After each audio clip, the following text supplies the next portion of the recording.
আসসালামু আলাইকুম। আমি ডাক্তার মোর্শেদ বলছি। আমি একজন কার্ডিওলজিস্ট, নিউ ইয়র্ক সিটি থেকে বলছি। তো আজকে যে টপিকটা নিয়ে আলাপ করব সেটি খুবই ইন্টারেস্টিং। আপনারা কি কোকোনাট ওয়াটার খাবেন নাকি লেমন ওয়াটার খাবেন, লেবুর শরবত খাবেন? কোনটি বেশি উপকারী, কোনটি আপনার জন্য প্রযোজ্য, সেই ব্যাপারে আলাপ করব। দোনোটি আমার জন্য খুবই প্রিয় এবং আমি খুবই পছন্দ করে থাকি, এবং এই ব্যাপারে আমি কিছু বলবো। তো আপনারা জানেন যে কোকোনাট ওয়াটার, এটির মধ্যে যে ইলেকট্রোলাইট আছে, সোডিয়াম বলেন, পটাশিয়াম বলেন, ম্যাগনেসিয়াম বলেন, কি নাই এটার মধ্যে? হ্যাঁ, একটা জিনিস নাই, সেটি হচ্ছে দ্য ফ্যাট। সেটার মধ্যে কোনো ধরনের কোলেস্টেরল নাই, কোনো ধরনের আপনার ভালো ভালো কোলেস্টেরল কিংবা খারাপ কোলেস্টেরল উপর কোনো প্রভাব ফেলবে না। হ্যাঁ, এটিতে যে মিনারেল ইলেকট্রোলাইট আছে, এটি কিন্তু আপনাকে একটা সুদিং ফ্রেশনেস নিয়ে আসবে, বিশেষ করে গরমকালে। তো সুতরাং আহ, যাদের একটু আহ, পানি শূন্যতা আছে, যাদের একটু গরমে অনেক ঘাম বের হয়ে মনে করছে যে অনেকটা ডিহাইড্রেশনের দিকে চলে যাওয়ার সম্ভাবনা আছে বা হয়ে গিয়েছে, তাদের ক্ষেত্রে কিন্তু এই কোকোনাট ওয়াটার কিন্তু খুবই ভালো। তাছাড়া যাদের ডায়রিয়া হয়ে ডিহাইড্রেটেড হয়ে যায়, কিংবা ডায়রিয়া হওয়ার ফলে অনেক আহ, শরীরে পটাশিয়াম বা ইলেকট্রোলাইট গুলো যে বের হয়ে যায়, তো তাদের ক্ষেত্রেও কিন্তু এই কোকোনাট ওয়াটারটা কিন্তু খুবই ভালো। তবে যেহেতু কোকোনাট ওয়াটারের মধ্যে পটাশিয়াম আছে, যাদের ক্রনিক কিডনি ডিজিজ আছে, তাদের ক্ষেত্রে একটু সতর্ক থাকবেন এবং এটি আপনি ডাক্তারের সাথে আলাপ করবেন। আর এখন আসা যাক লেমন ওয়াটার। লেমন ওয়াটার, আপনারা জানেন লেমনের মধ্যে, এটি যেহেতু সিট্রাস ফ্রুট, আপনার এটার মধ্যে অনেক ভাইটামিন সি আছে। ভাইটামিন সি মানে হচ্ছে যে অ্যান্টিঅক্সিডেন্ট, এবং এই অ্যান্টিঅক্সিডেন্ট মানে হচ্ছে যে যে আপনার অক্সিডেটিভ ফ্রি রেডিক্যালকে কমাতে সহায়তা করে থাকবে এবং ভালো একটা রোগ প্রতিরোধের ভূমিকা পালন করবে।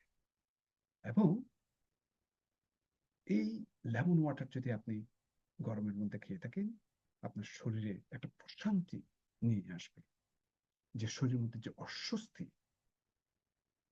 সৃষ্টি করে এই গরমে, সেটি দূর হয়ে যাবে। সুতরাং আপনারা আহ, গরমের মধ্যে এটিও আপনার খেতে পারেন। তবে যাদের গ্যাস্ট্রিকের প্রবলেম আছে, তাদের ক্ষেত্রে একটু সতর্ক থাকতে হবে, বিশেষ করে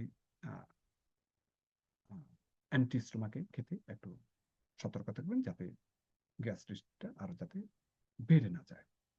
আহ, তো এখন কোনটি ভালো, কোনটি খাবেন? আপনারা তো উত্তর অলরেডি পেয়ে গেছেন, দুটোই ভালো। এটি ডিপেন্ড করে, যদি আপনার যদি অনেক একটু ডিহাইড্রেশন টাইপের হয়ে থাকে, তাহলে আপনার এই কোকোনাট ওয়াটারটা খেতে পারেন।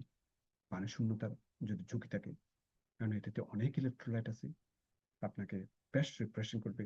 আবার এট দ্য সেম টাইম, যদি কারো যদি আপনার ইমিডিয়েট যদি রিফ্রেশনেস দরকার হয়ে থাকে, তখন এই আহ, লেবুর শরবতটা আপনারা তৈরি করে খেতে পারেন। তো দুটোই ভালো।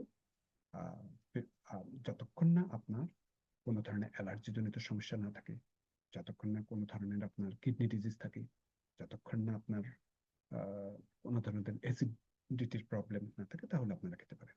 আরেকটা কথা বলতে আমি ভুলে গিয়েছি, বিশেষ করে যারা লেবু শরবত খাবেন, অনেকের ক্ষেত্রে যাদের মাড়ির ডিজিজ আছে, জিঞ্জিভিটিস আছে, সেক্ষেত্রে কিন্তু এটি একটু একটু ইনফ্লেম করে দিতে পারে, বিশেষ করে লেবুর যে সিট্রাস, হ্যাঁ, এটির জন্য।